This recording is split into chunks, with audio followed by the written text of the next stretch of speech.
అందరికీ నమస్కారం. Conscious talk కార్యక్రమానికి స్వాగతం. ఈరోజు మనతో పాటు ఉన్నారు బెంగుళూరు నుంచి సీనియర్ పిరమిడ్ మాస్టర్ బసవరాజు గారు. సార్ ఒక అద్భుతమైన కాన్సెప్ట్‌తో మనందరి ముందుకొచ్చారు. అండ్ ఆ కాన్సెప్ట్ పేరు మోడర్న్ టైమ్స్‌లో మైండ్‌ఫుల్‌నెస్‌తో ఎలా ఉండాలంటూ బ్యూటిఫుల్ ఎగ్జాంపుల్స్‌తో మనల్ని మనం ఎక్కడ చెక్ చేసుకోవాలంటూ మనందరికీ ఎంతో అద్భుతమైన జ్ఞానాన్ని అందిస్తానికి మనతో పాటు ఉన్నారు. అండ్ ఎవరికైనా ఏమైనా క్వెషన్స్ ఉంటే మీ హ్యాండ్ రైజ్ చేయండి, లేదా కామెంట్స్‌లో మీ క్వెషన్స్‌ని ఎక్స్‌ప్రెస్ చేయండి. అండ్ దెన్ అవి మనం అడుగుతాము. And then thank you so much sir. ఒక బ్యూటిఫుల్ కాన్సెప్ట్‌తో మా ముందుకొచ్చారు. And the stage is yours. Patri garu ఒకరోజు బుద్ధ పౌర్ణిమ రోజు బుద్ధుడి దగ్గరికి ఒక సామాన్య మానవుడు వెళ్తే ధ్యానం ఏంటి చెప్పండి అని అడిగారు. నీవు ఏ పని చేస్తున్నావో ఆ పని పైన ప్రస్తుత క్షణంలోన సంపూర్ణంగా నీ బుద్ధి మనస్సు మమేకమై దాని గురించి పని చేస్తూ ఉండడమే ధ్యానం అని చెప్పి పంపించారు. అవన్నీ చేస్తున్న వ్యక్తి నెక్స్ట్ ధ్యానము అని చెప్తే గిన శూన్యంలోకి ప్రయాణం చేయడం గురించి చెప్తాడు బుద్ధుడు. అయితే ఇక్కడ బుద్ధి యొక్క ప్రాముఖ్యత, అందుకే మనకు ప్రతినిత్యము కూడా ఒక చిన్న తప్పు చేసినా కూడా బుద్ధి లేదా అని అంటారు. కారణం ఎందుకు అలా అంటున్నారు అంటే, మనకు 1000 ఆలోచనలు వచ్చినా కూడా, 1,00,000 ఆలోచనలు వచ్చినా కూడా ఒక మాట మాట్లాడే ముందు ఇప్పుడు ఈ సమయానికి ఈ మాట అవసరం ఉందా లేదా అన్న ఆలోచనని ఒక బుద్ధితోన సంశోధన జరుగుతుంది. అనాలిసిస్ చేస్తాం. తర్వాతనే ఆ మాటని మనం బయట పెడతాం. అంటే బుద్ధి ఏం చేస్తుంది? ఒక ఫిల్టర్ లాంటిది అది. అయితే ఆ బుద్ధితోన కలిసి ఉండడం ఎలా? అంటే మైండ్‌ఫుల్‌నెస్ ఇన్ మోడర్న్ సొసైటీ. ఈ ఆధునిక ప్రపంచంలోన ఈ బుద్ధితో జీవించడము అనేది చాలా ఇంపార్టెంట్. కారణం ఎందుకు అంటే, మన చుట్టుపక్కల ఉన్న వ్యక్తులు, పరిస్థితులు, తెలిసి తెలియని ఎన్నో కమిట్మెంట్స్‌ని వెంటనే అడాప్ట్ చేసుకునే వాతావరణం. అటువంటి రంగుల ప్రపంచం. ఫర్ ఎగ్జాంపుల్ మన ఫోన్ చూస్తే ఎన్ని తెలియకుండానే ఒక్కొక్క అవసరానికి ఎన్నో యాప్స్‌ని డౌన్‌లోడ్ చేసేసాం. ఓకే. దాని యొక్క మెసేజ్‌లు, దాని యొక్క అప్డేట్స్ అన్నిటిని మనం ఎవరు చదవలేం. కారణం ఏంటి అంటే, మన జీవితాన్ని తెలియకుండానే మనకు కాంప్లెక్స్ చేసుకునే పరిస్థితుల్లోకి తీసుకెళ్ళిపోతూ ఉంది. ప్రస్తుత మన జీవిత వ్యవస్థ. అయితే దీనికి నా యొక్క బుద్ధి అనేది ఏ విధంగా ఉండాలి? దీనికి ముందు తెలుసుకోవాల్సిన విషయం ఏంటి అంటే, ఏ వ్యక్తి కూడా సత్యము అన్న విషయము ఏం చేస్తుంది అన్నది మనం అర్థం చేసుకోవాలి. ఎప్పుడు సత్యము, జ్ఞానము కాని విషయాల్ని నా మనసులో కానీ, బుద్ధిలో కానీ ప్రాధాన్యతలు ఇచ్చే కొద్దీ అవి తెలియకుండానే నన్ని ఇన్‌ఫ్లూయెన్స్ చేసే పరిస్థితికి తీసుకెళ్ళిపోతాయి. అయితే ఒక సత్యం మాత్రమే మనల్ని సదా ఒక స్వేచ్ఛా జీవిగా ఉంచగలుగుతుంది. ఒక ఉదాహరణ చెప్పాలి అంటే, మన జీవితంలోన మన చదువుకు సంబంధించిన విషయం కానీ, లేదా ఒక సంఘటనకు సంబంధించిన విషయం కానీ, ఏదైతే జరిగిందో దాన్ని ఒక్కసారిగా చెప్పేసాము అంటే, దాని నుండి మనం స్వేచ్ఛను పొందేస్తాం. అంటే జరిగిన యథార్థాన్ని మనం చెప్పడం వల్లేమి స్వేచ్ఛను పొందుతాం. అయితే ఈరోజు మోడర్న్ సొసైటీలోన మనము మాట్లాడుతున్న మాటల్లోన సత్యము, జ్ఞానము కంటే ఎన్నో తెలియని అపోహలు, అసత్యంతో కూడుకున్న మాటలు ఎన్నో ఉన్నాయి.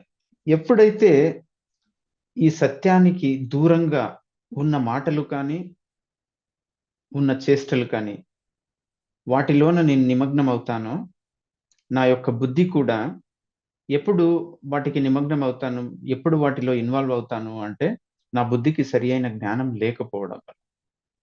అందుకే పత్రి గారు ఎప్పుడు కూడా నీ బుద్ధిని పెంచుకో. దేనితో పెంచుకోవాలి?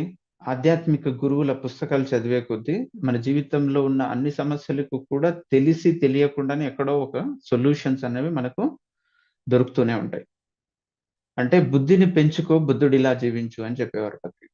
అంటే నా బుద్ధికి ఎప్పుడు కూడా శరీరానికి భోజనం ఎలాగా, మనస్సుకి ఒక ఆహ్లాదకరమైన వాతావరణాన్ని సృష్టించుకొని, ఎలాగా హ్యాపీగా ఉండాలి అని మనసు సంతోషపడుతుందో ఒక సంగీతం విన్నప్పుడు, అదే విధంగా బుద్ధికి కూడా బుద్ధి కుశలత అంటే దానికి సంతోషాన్ని అందించేది ఏంటి అంటే, కొత్త విషయాలను నేర్చుకోవడము, కొత్త కొత్త జ్ఞానాన్ని మనము చదవడం వల్ల. అందుకే ఎప్పుడు గాని పత్రి గారు చెప్పేవాళ్ళు, మన బుద్ధిని పెంచుకోవడానికి new age spiritual science books చదవాలి అని. ఆధ్యాత్మికత అనేది కేవలము ఒక మూఢ నమ్మక వ్యవస్థ కాదు. అది ఒక శాస్త్రీయ దృక్పథాన్ని కలిగి ఉంది. అయితే దాన్ని ఏ విధంగా నా జీవితానికి నేను తెచ్చుకోవాలి అన్న జ్ఞానం అన్నది చాలా ఇంపార్టెంట్. అందుకే బుద్ధికి కావలసిన జ్ఞానాన్ని పెంచుకోవడానికి కావలసిన పుస్తకాల్ని ఎప్పుడు చదువుతూ వస్తూ ఉంటామో, మన బుద్ధి అన్నది ఆ ఎరుకని పొందుతూ పోతూ ఉంటుంది. అప్పుడు వెంటనే మనకు తెలిసి తెలియకుండానే నా చుట్టూ జరుగుతున్న పరిస్థితుల్లోన ఆ బుద్ధికి సంబంధించిన విషయాలు వెంటనే ఈరోజు నేను ఒక పుస్తకం చదివాను అన్న వెంటనే, ఒక సంఘటన నా జీవితంలోన దానికి సంబంధించి జరిగిన వెంటనే, ఓహ్! ఇక్కడ నేను జాగ్రత్తతోన ఉండాలి. దాని యొక్క అవసరం వచ్చినప్పుడు నేను మాట్లాడాలి. అయితే నాలోని ఎమోషన్స్ నేను దాన్ని తట్టుకోలేక మాట్లాడడం వల్ల నాకు వచ్చే ఆపర్చునిటీని కూడా పోగొట్టుకునేస్తాను. శాస్త్రీయ దృక్పథత, సత్యము, జాగ్రత్త, జాగరూకత ఇవి 4 కూడా ఎప్పుడు సాటిస్ఫై అయితే మాత్రమే మనము మాట్లాడాలి. అందుకే ఫర్ ఎగ్జాంపుల్ ఎడ్యుకేషన్ సిస్టమ్‌లో కూడా ఒక పరీక్ష అనేది పెట్టినప్పుడు మనతో ఎవ్వరు కానీ మాట్లాడే పరిస్థితి ఉండదు. ఎందుకు మాట్లాడే పరిస్థితి ఉండదు? ఆ ఎగ్జామ్ సమయంలోన అంటే, ఆ పరీక్షకు కావలసిన రూల్స్, రెగ్యులేషన్స్ అన్నిటిని కూడా మనము స్వీకరించి ఆ 3 అవర్స్ ఎవరితోన సంబంధం లేకున్నట్ట కేవలం నా బుద్ధితోన, నా జ్ఞాపక శక్తితోనే నేను రాయాలి. ఎందుకు ఆ సమయంలో నేను రాయవలసిన ఆ పరిస్థితి సృష్టించబడి ఉంటుంది అంటే, నన్ను నేను నిరూపించుకోవడానికి. అదే విధంగానే ప్రతి సంఘటనలో కూడా నా బుద్ధి యొక్క ఎరుక అన్నది చాలా చాలా ఇంపార్టెంట్. జెన్ మాస్టర్ ఏమని చెప్తాడు అంటే, మనమందరూ కూడా ధ్యానం అంటే కేవలం కళ్ళు మూసుకొని కూర్చోవడం కాదు. కళ్ళు తెరిచి ఉన్నప్పుడు కూడా ఈ బుద్ధితో కూడుకున్న ఎరుక కలిగి ఉండడము అని చెప్తాడు. బుద్ధితో కూడుకున్న ఎరుక కలిగి ఉండడం. ఒక విషయాన్ని నేను పని చేస్తూ ఉన్నప్పుడు సంపూర్ణంగా నా మనస్సు, బుద్ధి, నా శరీరం ఇవన్నీ కూడా మమేకమై నేను పని చేయాలి. దీన్నే సేత ఏమని చెప్తాడు? ఎప్పుడైతే నీ ఆత్మ యొక్క చైతన్యము ఈ 3 విధాలలోన కలిగి ఉంటుంది. మనస్సు రూపేణ, బుద్ధి రూపేణ, శరీరం. ఇవన్నీ కూడా 100% దేనిపైనైతే నేను ఫోకస్‌గా ఉంచగలుగుతానో సక్సెస్ అనేది దాని యొక్క నీడగా ఫాలో అవుతుంది. ఎందుకు అలా నీడగా ఫాలో అవుతుంది? మనమందరూ సక్సెస్ కోసము వెంపర్లాడుతూ ఉంటాం. అయితే అక్కడ కావాల్సింది ఏంటి అంటే బుద్ధిపూర్వకంగా నేను సంపూర్ణంగా నా చైతన్యాన్ని, నా మనస్సుని ఆ సమయంలోన అక్కడ నేను ఉంచగలిగానా అన్నది ఇంపార్టెంట్. అయితే ఈ బుద్ధి యొక్క ఎరుక గురువు దగ్గరికి వెళ్ళినప్పుడు మనం ఏదో అనుకుంటాం మాట్లాడాలి అనేసి. అయితే మాట్లాడలేకపోతాం. కారణం ఏంటి అంటే వారి యొక్క శక్తి చైతన్యం మనల్ని ఇన్‌ఫ్లూయెన్స్ చేసేస్తుంది. మన బుద్ధి కూడా పనిచేయదు ఆ సమయం. మన బుద్ధి కంటే అక్కడ హయ్యర్ కాన్షియస్‌నెస్, ఇంటెలిజెన్స్ ఉంది అని. అందుకే ప్రకృతిలోకి వెళ్ళినప్పుడు కూడా దాని యొక్క హయ్యర్ ఇన్‌ఫ్లూయెన్స్ అనేది మన జీవితంలోకి ఆ ఎరుక మనలోకి వచ్చేస్తుంది.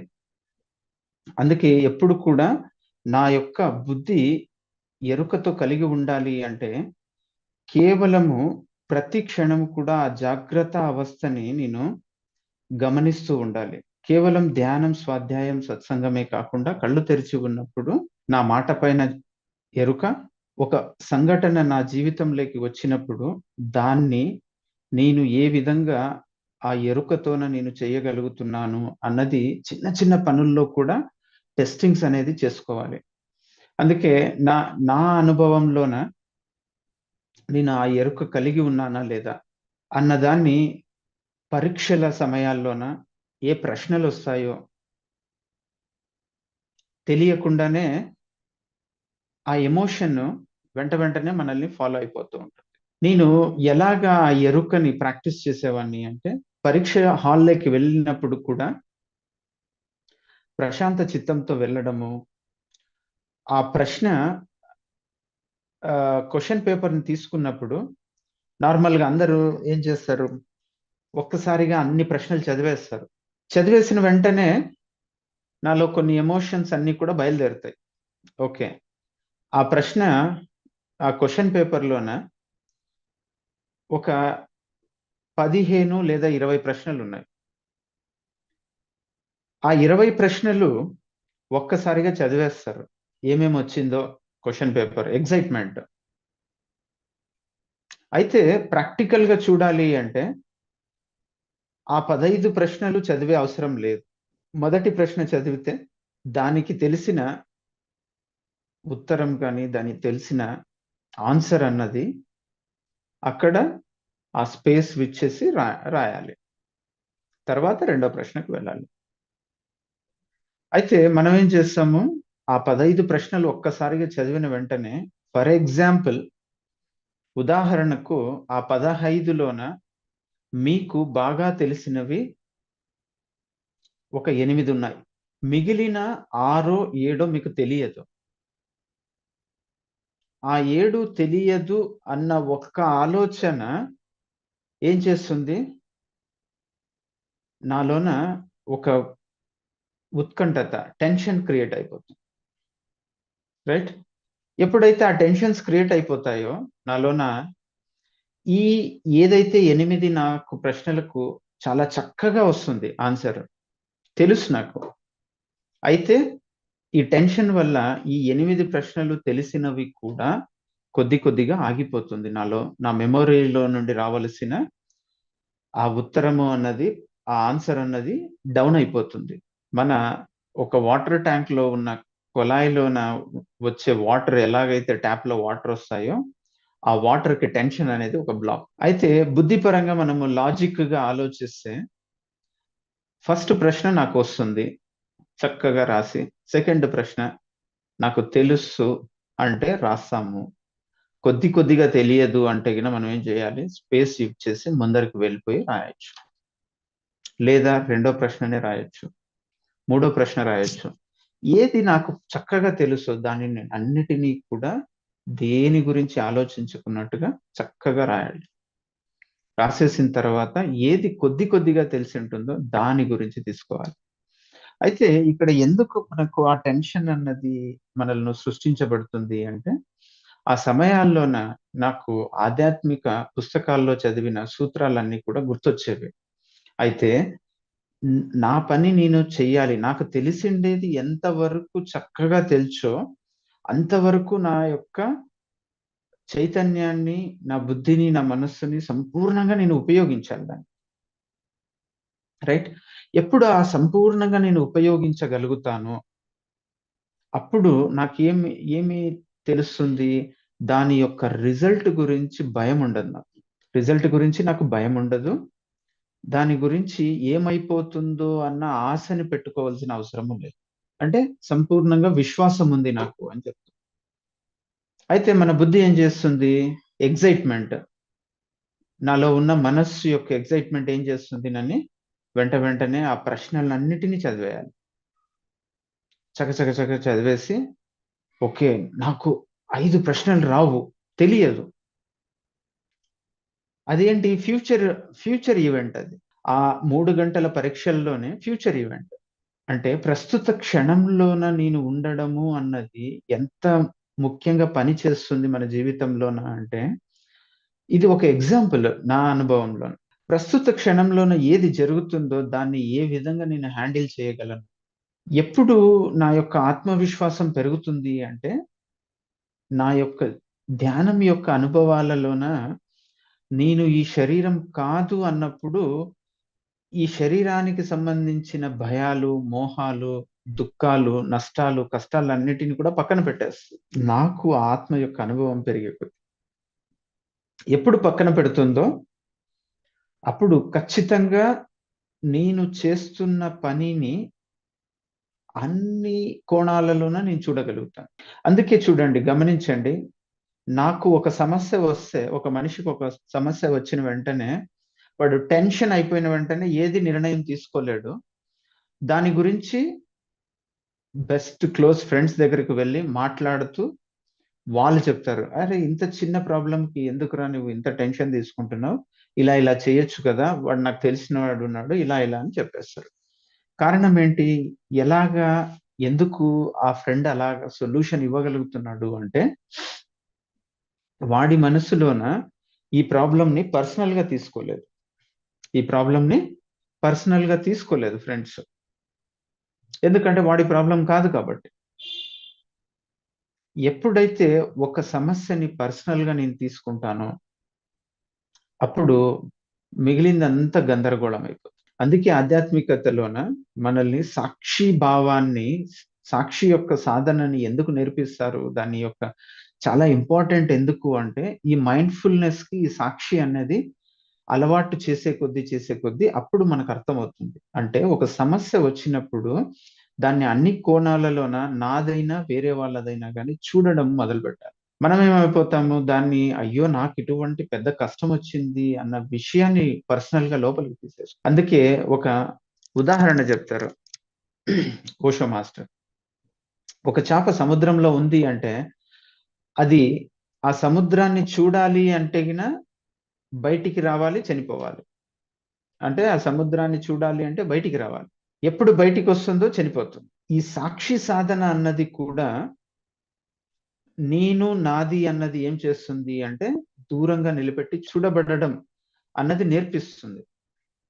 ఎప్పుడైతే ఈ సాక్షి సాధనను మనము చాలా చక్కగా అలవర్చుకుంటామో, అలవాటు చేసుకుంటామో, అప్పుడు ప్రతి సమస్యని కూడా, ప్రతి పరిస్థితిని కూడా, ప్రతి సవాలుని కూడా మనము అన్ని కోణాల, దృష్టి కోణాలలోన నా మెంటల్ అబిలిటీ, నా పరిస్థితి, నా ఫైనాన్షియల్ పొజిషను, నాకుండే సొసైటీ ఇన్‌ఫ్లూయన్స్ అన్నిటిని కూడా కరెక్ట్‌గా గమనించి, అదే విధంగా నా బుద్ధికి సరియైన జ్ఞానం ఉండడం వల్ల, ఆధ్యాత్మిక జ్ఞానం ఉండడం వల్ల సరియైన నిర్ణయం తీసుకుంటాం. అంటే ఈరోజు ఒక కష్టం నా జీవితంలోకి వస్తుంది అని తెలిసినప్పుడు, దాన్ని నేను స్వీకరించేసాను అంటే అయిపోతుందది. ఆగిపోతుంది. ఇది సత్యం యొక్క లక్షణము. అంటే మనల్ని త్వరగా ఏం చేస్తుంది?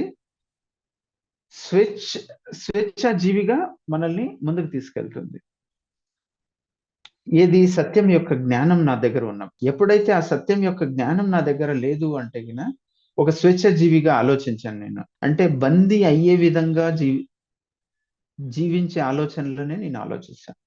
ఒక పర్సెంటేజ్ ఆఫ్ మార్క్స్ వచ్చాయి అంటే, ఆ పర్సెంటేజ్ మార్క్స్ అన్నది 95% ఒక వ్యక్తికి మార్క్స్ వచ్చాయనుకోండి. ఆ 95 అన్నది ట్రూత్ అయితే జీవితంలోన, మిగిలిన 99 నంబర్స్ పర్సెంటేజ్ ఏదైతే ఉన్నాయో అవన్నీ కూడా అసత్య సంబంధమైనవి. అయితే ఈ వ్యక్తి 95 అని చెప్పాడు అంటే గిన, పగలు, రాత్రి మానసికంగా, బుద్ధిపరంగా అన్ని స్థితుల్లో కూడా అతను సహజంగా ఉండిపోతాడు. అంటే ఆధ్యాత్మికత అనేదే సహజత్వం యాక్చువల్‌గా. ఆధ్యాత్మికత అన్నదే సహజత్వం. అయితే ఆ సహజత్వానికి దేన్ని ఆధారభూతమై ఉంటుంది అంటే, సత్యంతో కూడుకున్న జీవితము ఆధారభూతమై ఉంటుంది. ఎప్పుడైతే ఆ వ్యక్తి ఆ 95% అని చెప్పేసాడో లిబరేట్ అయిపోతాడు. స్వేచ్ఛాజీవి అయిపోతాడు. అది కాక వేరే ఏ పర్సెంటేజ్ చెప్పినా కూడా, ఆ మిగిలిన 99కి సంబంధించిన గొలుసు అన్నమాట. అది ఒక గొలుసులాగా ఆ 99 రిమైనింగ్ నంబర్ ఆఫ్ పర్సెంటేజెస్ అన్నీ కూడా ఏం చేస్తాయి మనల్ని, దాన్ని కాపాడుకోవడానికి ఒక్కటి కాక ఇంకొకటి, అదే విధంగా గదా! ఒక్క అబద్ధం చెబితే దాన్ని నిలబెట్టుకోవడానికి ఇంకా 50, 40, 90 అబద్ధాలు చెప్తూ పోతుంటాం.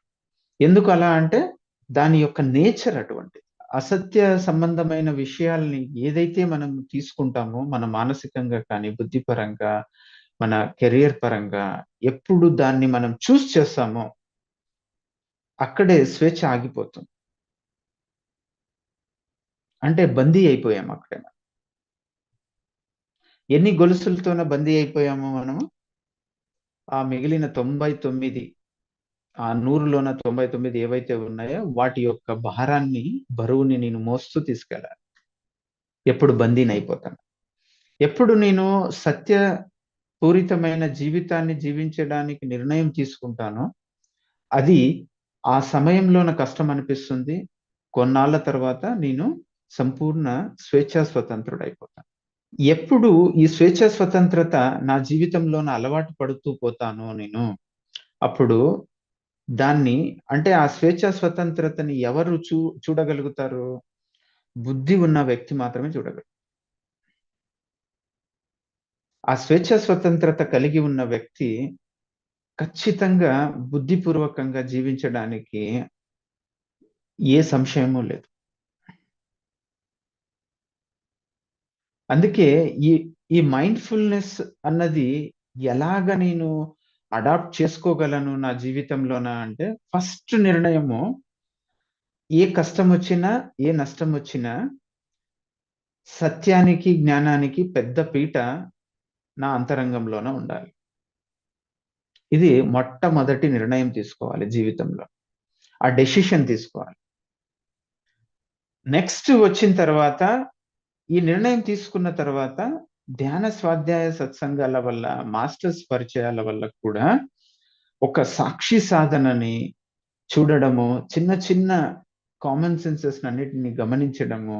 అందుకే పత్రి గారు ఎప్పుడు కూడా ధ్యాన మహాయజ్ఞాల్లోన మీ కుటుంబాలతో మీరు కలిసి ఉండకండి. ఇతరుల వ్యక్తులతో కలిసి ఉండండి.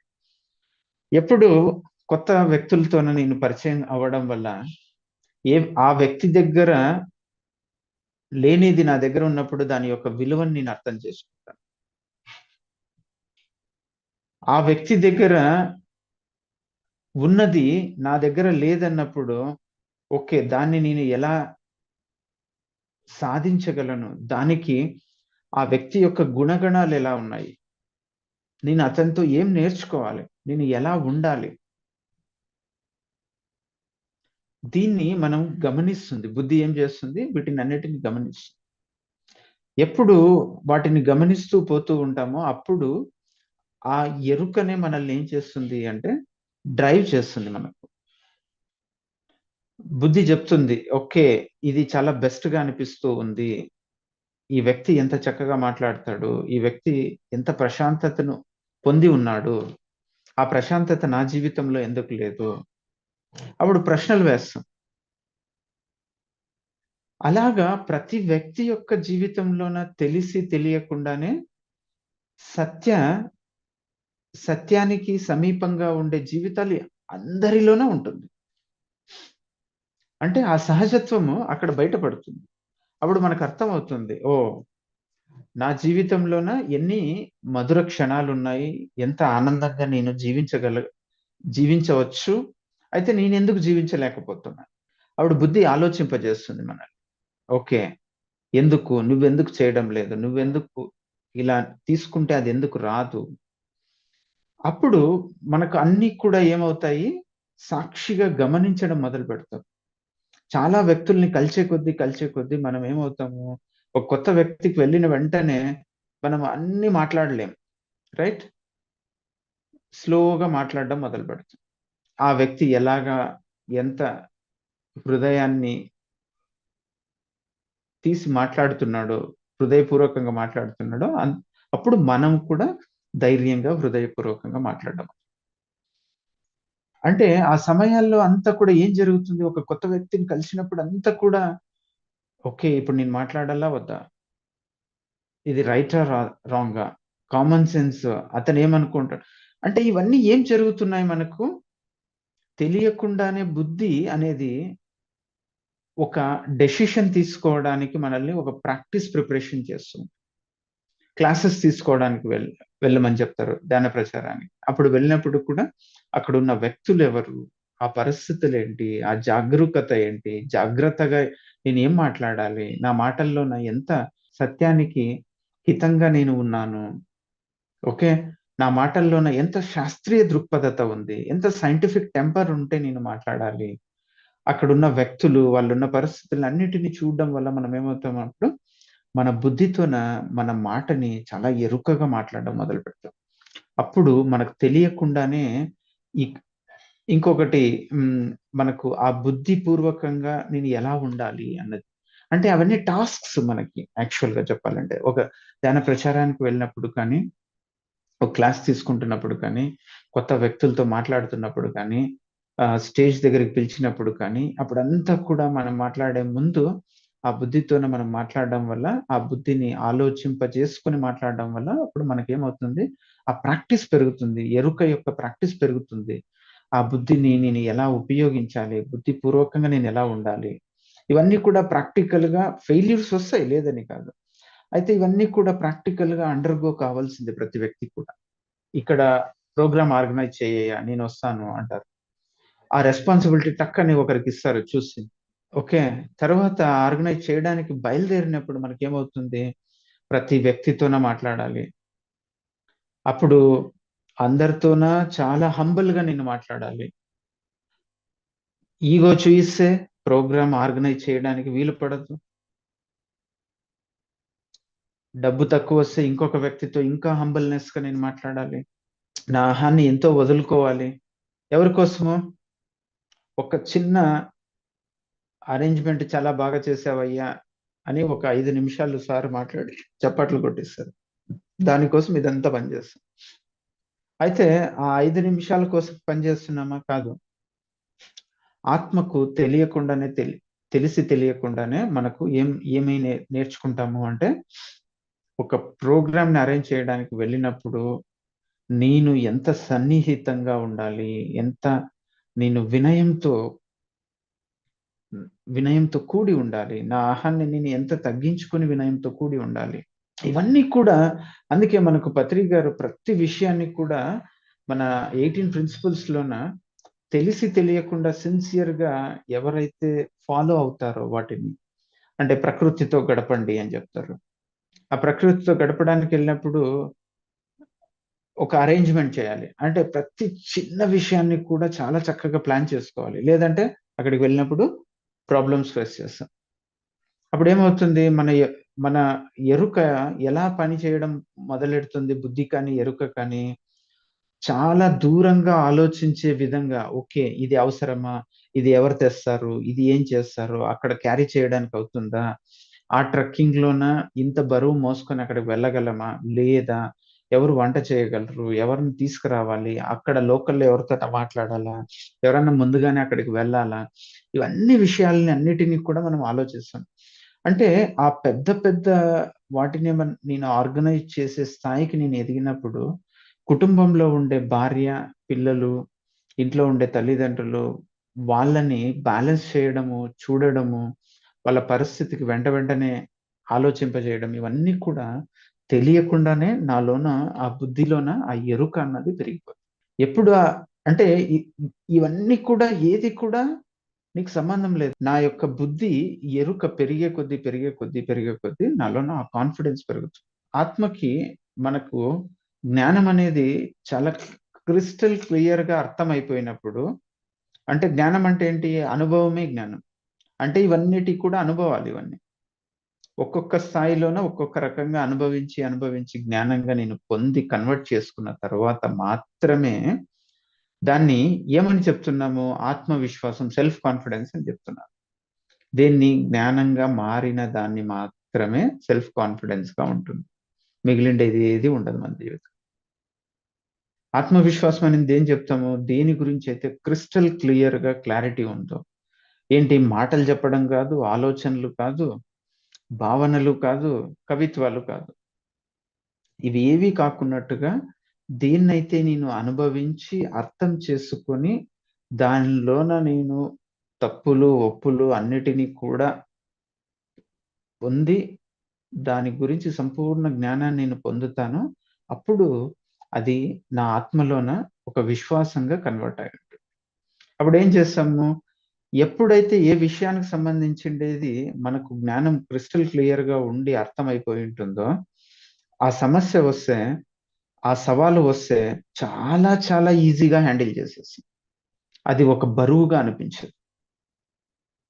ఫస్ట్ మనం కార్ డ్రైవ్ చేస్తున్నప్పుడు చాలా ఫోకస్డ్‌గా ఉండాలి.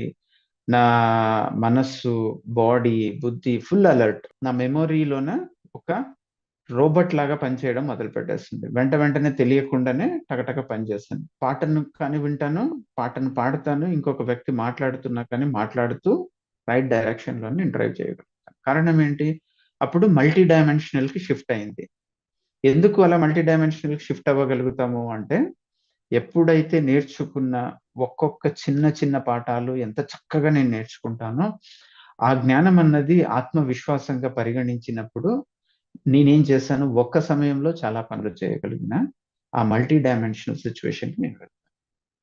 అప్పుడు బుద్ధి వెంటనే ముందుగానే నాకు ఆ ఎరుకను అందిస్తుందన్నమాట. మనము డ్రైవ్ చేస్తున్న కార్‌లో కూడా మనం ఎవరికైనా అనుభవం ఉన్న వ్యక్తుల్ని చూస్తే, ఒక్కసారి కూర్చున్న ఒక 1 అవర్‌కే కొత్త కార్‌లో కూర్చున్నా కానీ డ్రైవర్స్ ఎక్స్‌పీరియన్స్ ఉన్నవాళ్ళు, వాళ్ళకి ఆత్మ యొక్క అనుభవం చాలా చక్కగా ఉంటది వాళ్ళ దగ్గర. ఆ బాడీ ఇక్కడ టర్న్ అవుతుందా లేదా? వాడేం కొలతలు పెట్టడు. ఒక టేప్ తీసుకొని మెజర్ చేయడు. ఏం చేయడు. కార్‌లో కూర్చున్న వెంటనే ఆ కార్‌ని డ్రైవ్ చేసే కొద్దీ తెలియకుండానే మన ఆరా అంతా కూడా మన బుద్ధి, ఆ ఎనర్జీ అంతా కూడా ఆ బాడీని ఎంటైర్ బాడీ సిస్టమ్‌ని అంతా కూడా కొలతలేసేసుకుంటుంది. కొలతలేసేసుకొని ఆ టర్ను, రేడియస్సు ఎంత కరెక్ట్‌గా తీసుకెళ్తారు. ఎక్కడ తగలకున్నట్టుగా కరెక్ట్‌గా తీసుకెళ్తాడు. కొత్త కార్‌నిచ్చినా గాని తీసుకెళ్తాడు డ్రైవర్. ఎందుకలా తీసుకెళ్ళగలుగుతున్నాడు? ఆహ్, ఆ డ్రైవింగ్ అన్న జ్ఞానం అన్నది వాడి ఆత్మలోన విశ్వాసంగా పరిగణించబడింది. అంటే అంత చక్కగా క్రిస్టల్ క్లియర్‌గా ఉంది అది. ఆ జ్ఞానం అన్నది. అదే విధంగా మన ఎమోషన్స్, మన పర్సనల్ ఇష్యూస్ కానీ, కెరియర్ ఇష్యూస్ కానీ, మన స్టడీస్ కానీ, వాటి యొక్క సంపూర్ణంగా మనం చూడగలగాలి దాన్ని.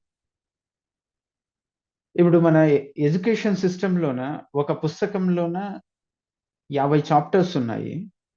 ఆ 50 చాప్టర్స్‌లోన ఒక వ్యక్తి ఆ 50 చాప్టర్స్‌ని చక్కగా చదివాడు. అంటే ఆ జ్ఞానం చాలా చక్కగా ఉంది ఆ వ్యక్తి దగ్గర. అయితే ఇంకొక వ్యక్తి ఆ 50 చాప్టర్‌లోన వెరీ ఇంపార్టెంట్ క్వెషన్స్ 15 చదివాడంతే.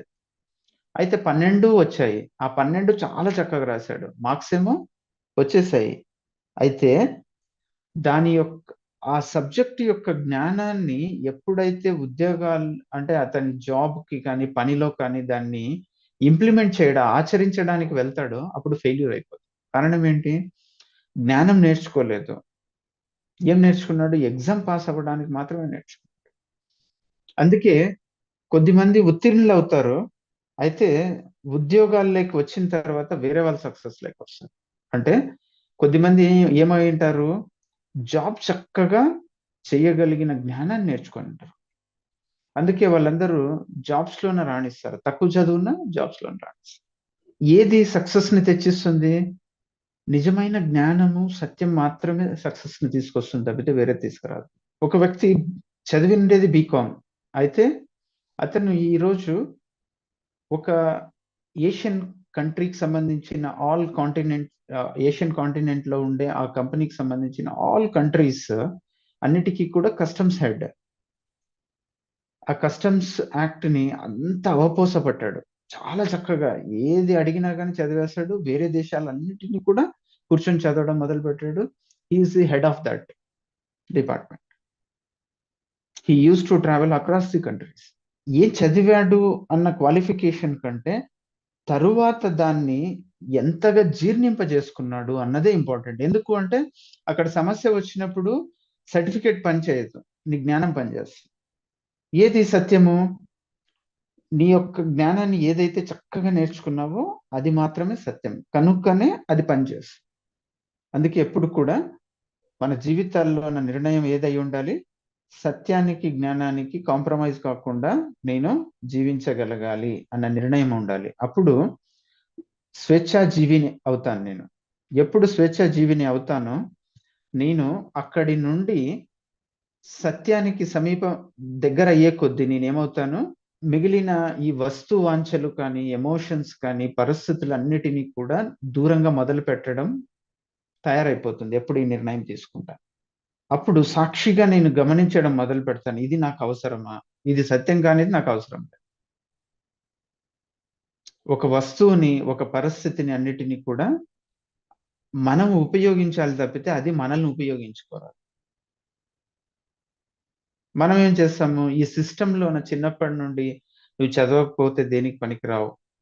జీవితాల్లోనే ఎన్నో సక్సెస్ స్టోరీస్ ఉన్నాయి. చదువు లేని వాళ్ళు, ఎంతోమంది రిజెక్ట్ చేసిన వాళ్ళే చాలా టాప్ పొజిషన్స్‌లో ఉన్నారు. కారణం ఏంటి అంటే, వాళ్ళు తర్వాత ఒక్కటి రియలైజ్ అయితారు. ఇది ఎక్కడికి తీసుకెళ్తుందో తెలీదు. నేను చాలా చక్కగా ప్రతి దాన్ని కూడా సంపూర్ణంగా, క్లియర్‌గా నేను నేర్చుకోవాలి. నాకు ఆ జ్ఞానం చాలా చక్కగా రావాలి అని దానిపైన శ్రద్ధ ఉంచుతారు. ఆ నిర్ణయం మీద ఆధారపడి వాళ్ళు చాలా మంచి సక్సెస్‌ని చేరుకుంటారు. అందుకే ఎప్పుడు కానీ బుద్ధిపూర్వకంగా ఉండడము అంటే, ఆ ప్రస్తుత క్షణానికి నేను ఆ ప్రస్తుత క్షణంలోన సంపూర్ణంగా నన్ను నేను ఉంచుకున్నానా అన్నదే మైండ్‌ఫుల్‌నెస్. ఎప్పుడు నేను సంపూర్ణంగా నేను అక్కడ ఉండగలుగుతానో, ఇంకొకటి వచ్చి ఏదో తెలియని ఒక ఇన్సిడెంట్ వచ్చి నన్ను ఏమి చేయదు. అవన్నీ మన తెలిసి తెలియని భయాలు, అపోహలవన్నీ. వాటి వల్ల మనం ఏం చేస్తాము అంటే, విశ్వంలోన ఆ నెగెటివ్‌ని అట్రాక్ట్ చేయడం మొదలుపెడతాం. అందుకే వాటిని ఎప్పుడు కూడా ధ్యానం, స్వాధ్యాయ, సత్సంగాల వల్ల మనము మన మనస్సును, బుద్ధిని చాలా చక్కగా మన దగ్గర ఉంచుకోవడము, ఆహ్లాదంగా ఉంచుకోవడము, శాంతిగా ఉంచుకోవడము, బ్యాలెన్స్‌డ్ సిట్యుయేషన్‌లోకి తీసుకొని రావడము, హార్మోనీలో ఉంచుకోవడం ఇవన్నీ జరుగుతాయి. Yes masters, if you have any questions and queries. Yes sir. Thank you so much sir. చాలా బ్యూటిఫుల్‌గా మైండ్‌ఫుల్‌నెస్ ఇన్ మోడర్న్ టైమ్స్ గురించి ఎట్లా ఉండాలి, డిఫరెంట్ ఎగ్జాంపుల్స్‌తో చాలా బ్యూటిఫుల్‌గా ఎక్స్‌ప్లెయిన్ చేశారు. So, I was just wondering, మైండ్‌ఫుల్‌గా ఉండాలి, ప్రెజెంట్ మూమెంట్‌లో ఉండాలి అనేది అందరూ చెప్తా ఉంటారు. బట్ మీరు స్పెసిఫిక్‌గా మీరు ఆచరించేటప్పుడు మీకెట్లా అనిపిచ్చింది? లైక్ మీరేం హర్డిల్స్ ఫేస్ చేశారు? This is yes. My question and just one other reminder for ఎవరైతే పార్టిసిపేట్ చేస్తున్నారో ఏమైనా క్వెషన్స్ ఉంటే హ్యాండ్ రైజ్ చేయండి. మనం క్వెషన్స్ తీసుకుందాం. Yes sir. Yes madam. ఇది స్టార్టింగ్‌లోన చాలా కష్టంగానే అనిపించేది నాకు కూడా. అయితే ధ్యాన సాధన అన్నది చాలా ఎక్కువగా చేసేవాడిని. ఓకే. ఒక్కసారి కూర్చుంటే మినిమమ్ 3 అవర్స్, 4 అవర్స్ ఇలా కూర్చోవడం కష్టం అనిపించేది. దేహం సహకరించకపోయినా కూడా కూర్చుండేవాడిని. పత్రి గారి సాంగత్యం కానీ, సార్ ఎప్పుడు ఏ సమయం దొరికినా కూడా ఒక అర్ధగంట బ్రేక్ ఇచ్చి కాఫీ అంటే గాని పుస్తకం తీసి చదివేవారు సారు. సార్‌ని చూసినప్పుడల్లా నేను అనుకునేవాడిని. అరె! ఆ 10, 15 నిమిషాల్లో కూడా ఆ సమయాన్ని ఉపయోగించుకోవాలి అన్న ఆలోచన వల్ల నేనేం చేసేవాడిని, ఓకే. నా యొక్క అంటే అప్పుడు ఇంకా స్టూడెంట్‌గా ఉన్నప్పుడు 1997 when I was graduation first year. ఆ సమయాన్ని అంతా కూడా నేను అలా యుటిలైజ్ చేయడం మొదలుపెట్టాను. పత్రి గారిని చూసి. అంటే కొద్దిగా సమయం దొరికినా కూడా ఆ పుస్తకం. ఎందుకు ఆ పుస్తకాలు చదవడం వల్ల ఏం జరుగుతుంది అంటే, నాలో నా ఆలోచనలుంటాయి గదా! ధ్యానం చేస్తాము. ఓకే. ధ్యానం గంటల కొద్దీ సాధన చేస్తాము. పీస్‌ఫుల్‌గా ఉంటుంది. ఆ ఎనర్జీ సిస్టమ్ చక్కగా ఉన్నంత వరకు ఉంటది. అయితే నా బుద్ధికి తెలియకుండానే గత జన్మలు అయిండొచ్చు, ఇప్పుడు పెరిగిన పరిస్థితి అయిండొచ్చు, నా చుట్టుపక్కల ఉండే పరిస్థితి అయిండొచ్చు, నా ఫ్రెండ్స్ అయిండొచ్చు. ఇవన్నీ కూడా టక నాకు తెలియకుండానే ఇన్‌ఫ్లూయెన్స్ చేయడం మొదలుపెట్టేసాయి. ఇవన్నీ ఎక్కడి నుండి వచ్చాయి? ఇవి కూడా ఆలోచనల సమూహాలే. అయితే ఈ ఆలోచనల సమూహాల్ని వేటితోన నేను క్లియర్ చేయాలి? ఉత్తమమైన ఆలోచనల సమూహాలతోన నేను ఆ హార్మోనీని నింపాలి. ఏవి అవి ఉత్తమమైన ఆలోచనలు? అవి సత్య దూరం అయి ఉండరాదు. సత్యానికి దగ్గరగా అయి ఉండాలి. అవన్నీ కూడా మనకు పుస్తకాల్లోనే ఎక్కువగా దొరుకుతాయి. ఒక పుస్తకాన్ని చదివే కొద్దీ మనం ఏమవుతాం? ఒక ఎనర్జీ కనెక్ట్ అవుతూ వస్తాం. ఆ రోజంతా ఆ పుస్తకాన్ని నేను ఎక్కువ పేజీలు చదివితే గిన ఆ రోజంతా ఆ వైబ్రేషన్‌లో ఉంటాను నేను. అప్పుడు ఏమవుతుంది, ఆ హార్మోని, ఆ ఎనర్జీ అన్నది నా మనస్సుని, నా బుద్ధిని ఒక స్టెబిలైజ్డ్ సిచ్యువేషన్ అంటే నా చేతుల్లో ఉంచుతుంది. రెండే మనకు. ఒకటి ధ్యానానికి కూర్చున్నప్పుడు నాకు వచ్చే ఎక్స్‌పీరియన్స్‌లు అయ్యుండొచ్చు, ఆలోచనలు అయ్యుండొచ్చు. వాటిని నేను చూసి కొన్నాళ్ళకి తగ్గించుకుంటాను. అది one type of approach. Another type of approach, నేను ధ్యానం నుండి బయటికొచ్చిన వెంటనే భౌతిక ప్రపంచంలోన ఇంటి పరిస్థితులు అయ్యుండొచ్చు, ఫైనాన్షియల్ సిట్యుయేషన్ అయ్యుండొచ్చు, ఫ్రెండ్స్ అయ్యుండొచ్చు, కాలేజ్ అయ్యుండొచ్చు, ఆఫీస్‌కెళ్ళొచ్చు. ఏదేదో రావచ్చు. ఈ పరిస్థితుల్లోన ఇవన్నీ కూడా ఆలోచనలు. రైట్? ఒక ఫ్రెండ్ ఫోన్ చేశాడు, ఆలోచన. పోవాలా? వద్దా? ఇవన్నీ కూడా ఆలోచనలకు నా లైఫ్‌లోన ప్రయారిటీ ఏంటి? నాకు ఏది శాంతిని, నెమ్మదిని, ఆనందాన్ని ఇస్తా ఉంది? ఆల్రెడీ మనం కొన్ని అనుభవించి ఉంటాం. ఎంత చిన్న వయసైనా, పెద్ద వయసైనా కొన్ని అనుభవాలు ఆల్రెడీ ఉన్నాయి మనకు.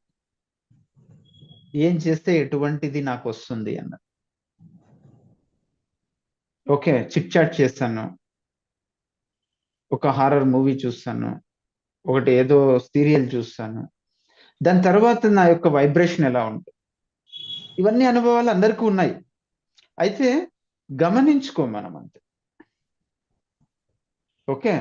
ఎప్పుడు వాటిని నేను ఆ డిఫరెన్స్‌ని నేను గమనించగలుగుతానో, నాకేది కావాలి? నిర్ణయం చాలా స్ట్రాంగ్‌గా దృఢ నిశ్చయం అంటాడు గదా కృష్ణుడు. అలాంటి దృఢ నిశ్చయం అన్నది చాలా చాలా ఇంపార్టెంట్. ఆ స్ట్రాంగ్ డెసిషన్ ఎప్పుడు తీసుకుంటామో, ఒకటి అంటే ఈరోజు నా దగ్గర ఉండే ఒక కాలువ అని చెప్పండి, కెనాల్ అని చెప్పండి. దానిలోన ఆల్రెడీ ఒక డ్రైనేజ్ వాటర్ ఎంటర్ అయిపోయింది. ఓకే. నేను దాంట్లో నుండి దాన్ని ఖాళీ చేయాలి అంటే వీలు పడదు. ఎందుకంటే జీవితం కంటిన్యూ అయితా ఉంది. ప్రతిరోజు కూడా. ఎలా క్లీన్ చేయాలి దాన్ని? అంటే చాలా జోరైన వర్షం వచ్చిందనుకోండి, ఖాళీ అయిపోతది. ఆ జోరైన వర్షం ఏంటి? నీ యొక్క తీవ్రమైన ధ్యాన సాధన, తీవ్రంగా నీ ఆలోచనలని సత్యానికి దగ్గరగా తీసుకెళ్ళేవి. ఏదైతే నీకు స్వేచ్ఛను అందిస్తాయో అటువంటివి పుస్తకాలు. నెక్స్ట్ స్టెప్ ఏంటి అంటే, ఓకే. ఎంతసేపని పుస్తకాలే చదువుతాం? ఎంతసేపని నేను ధ్యానమే చేస్తాను? మనస్సుకి ఒక సంతోషం కావాలి గదా! చేంజ్ కావాలి. పత్రి గారు ఏమన్నారు? సత్సంగం అని చెప్పి. అక్కడ కూడా ఏంటి అంటే, ఆ ప్రకృతిలోన ఆ వర్షం యొక్క అమృత ధార అన్నట్టుగా ఎలాగైతే మంచి నీళ్ళే కురవాలి. ఆ గంగా జలమే రావాలి. ఆ పరిస్థితుల్లో కూడా ఏం రావాలి? ఆ గంగా జలమే రావాలి. కాబట్టి ఆ సత్సంగాల్లో కూడా వ్యక్తులతో మాట్లాడడము, కలవడము అందరిని కూడా ఆ పిరమిడ్ స్పిరిచువల్ సొసైటీ మాస్టర్స్ దగ్గరికి అటువంటి కుటుంబాలతోనే నువ్వు మాట్లాడు అని చెప్పడం ఎందుకు జరిగింది పత్రి గారు అంటే, అక్కడ కూడా మన ఆలోచనల యొక్క ప్యూరిఫికేషన్ హార్మోని సిస్టమ్‌ని డెవలప్ అవుతది సత్సంగాల్లో. ఆవిడేమి ఇంట్లోనే కూర్చున్నానన్న ఫీలింగు లేదు. ఎప్పుడు అవన్నీ జరగడం మొదలు పెట్టే కొద్దీ సినిమాల పైన కూడా ఇంట్రెస్ట్ తగ్గిపోయిందింక. తర్వాత మళ్ళీ ఫోర్స్‌ఫుల్‌గా చూడ్డం అలవాటు చేసుకున్నా.